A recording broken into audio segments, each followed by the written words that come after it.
हाँ, सबसे पहले मैं ताना पोला की हार्दिक शुभेच्छाएं देना चाहूँगी। पिछले कई वर्षों से हम यहाँ पर नारा में सोनू पान पैलेस के पास ताना पोला मनाते हैं और 400 से 500 बच्चे यहाँ पर हर साल एकत्रित होते हैं।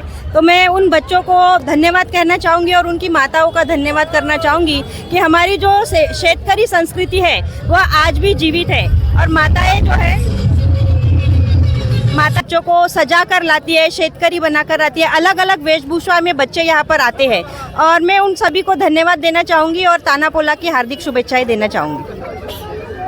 सबसे पहले तो मैं ताने पोले की शुभकामना देता हूँ, क्योंकि ये हमारे गांव में कई साल पुरानी परंपरा है। क्योंकि पहले बड़े पोले की पोला भरता था, अभी की नहीं। जब से बड़े बैल टोटली बंद हो गए तो अभी छोटे पोले की शुरुआत की है। कम से कम ये कहीं 20-25 साल से 15-20 सालों से ये कंटिन्यू चल रहा है। और हमेशा आपने देखे होंगे कि नए नए छोटे छोटे बच्चे अपने जो पेरेंट्स लोग हैं उनको लाते हैं, उनका उत्साह बढ़ाने के लिए। और उनको जो गांव का जो वातावरण रहता है, जिनके भरोसे अपन अनाज बोते हैं और सब देश के अंदर जो शक्ति बोलते हैं किसानों की, किसानी का उपयोग करते हैं अपन। और हमेशा लोगों को दिखाना चाहते हैं हिंदुस्तान के अंदर ये सिर्फ पोला ज़्यादा करके महाराष्ट्र में माना जाता है, ऑल इंडिया में नहीं माना जाता है। और ये महाराष्ट्र का मुख्य ये वो बोलते हैं। और बड़ी राजा जो बोलते हैं, ये बैल का बहुत बड़ी काम होता है। धन्यवाद।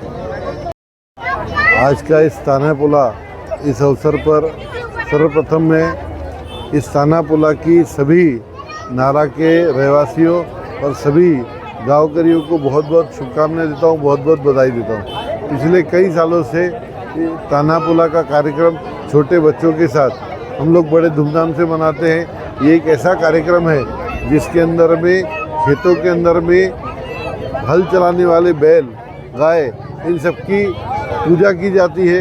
यही हमारे खेतों को जोतने के लिए ये हमारे जो बैल है, ये इनके कारण ही वहाँ फसल होती है, उनके कारण ही खेत के अंदर खलियान फलते हैं और आगे बढ़ते हैं। तो ये प्रथा पिछले कई सालों से चली आ रही है कि इस अवसर पर हम उन सभी बैलों की पूजा करते हैं। छोटे बच्चों को हमारी संस्कृति के बारे में बताते हैं।